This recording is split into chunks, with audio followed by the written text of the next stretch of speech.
Come along with me as we explore the food, history, and culture of LA's Little Tokyo.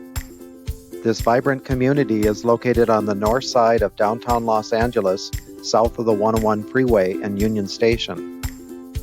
Little Tokyo is a National Historic District and is home to the largest Japanese American population in North America. Today's Little Tokyo is a bustling, revitalized area that is conveniently located to LA's metro system.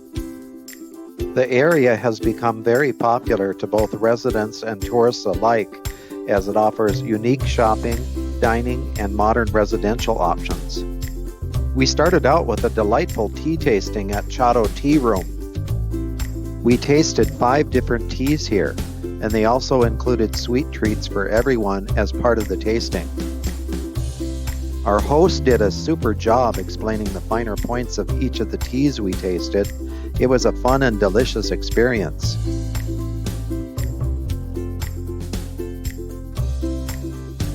Later in the tour, people had time to come back here to shop for the many teas, tea sets, and other gifts available.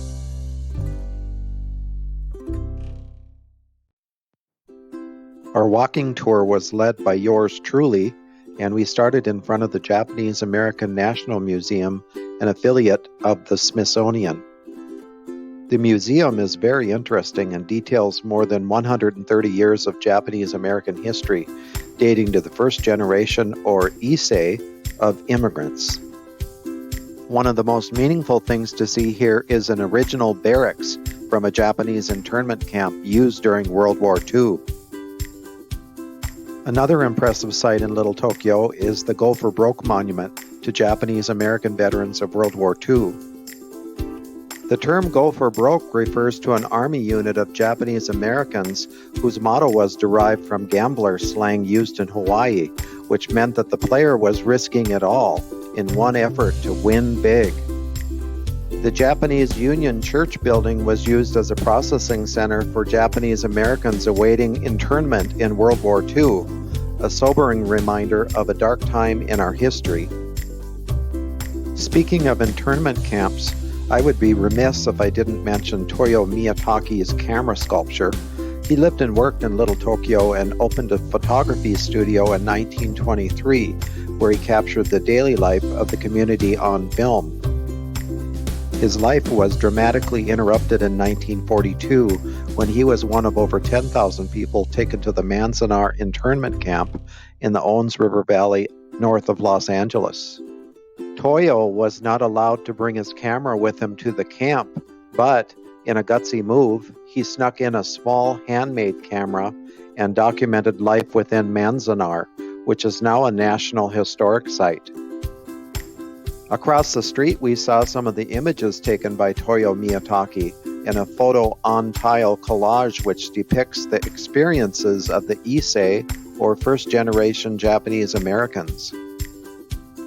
We stopped to look at this beautiful mural entitled The Home. It depicts present-day life in Little Tokyo and reflects on the community's revitalization. At the entrance of Japanese Village Plaza, we saw the imposing Yagura Tower, which is a replica of a typical fire lookout tower in rural Japan. Following the war, many Japanese returned to Little Tokyo, but a significant number moved to the suburbs. The result was the beginning of a decline in the area. Revitalization efforts started in the 70s with the opening of Japanese Village Plaza in 1978. Colorful paper lanterns adorn Japanese Village Plaza Mall, the unofficial center of Little Tokyo. The mall has Japanese-themed shops and restaurants, as well as an authentic Japanese grocery store. With our mouths watering, we peered through the window here as they made freshly griddled red bean cakes, which is what the place is known for. And of course, some of us had to have a taste. One of my favorite stops in the mall is for mochi ice cream at Mikawaya.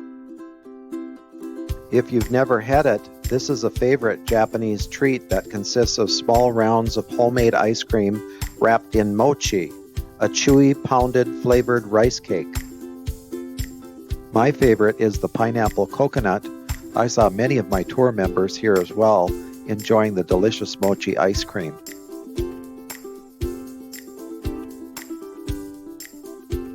Yamazaki Bakery features a wide selection of Japanese-style bread, cakes, buns, and baked goods. A very popular item here is Japanese milk bread, which is incredibly soft and airy. But everyone comes here for their steamed buns.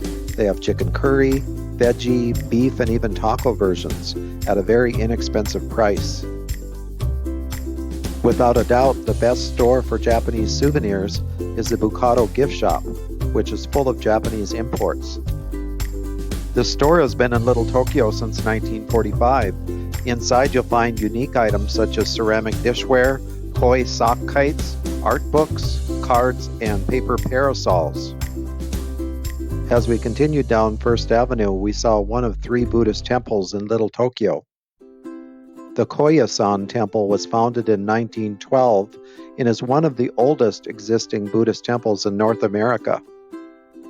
You can't help but notice the very prominent Chop Suey neon sign that is attached to the front entrance of the historic Far East building, which opened its doors in 1935. Later it became known as the Chop Suey Cafe, which is when they erected the now famous Chop Suey neon sign above the front door. The Northridge earthquake destroyed much of the building in 1994, but it has reopened as a new restaurant and it retains much of its original woodwork. Along First Street, I pointed out engravings in the sidewalk entitled Remembering Old Little Tokyo. This art project was part of a Little Tokyo Historic District street improvement project back in 1996. Guests are always curious about the apple pie engraving in the sidewalk.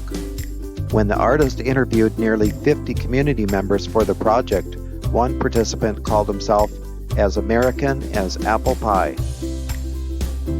There are several drawings on the sidewalk, including a bamboo basket, a wood crate, and a suitcase.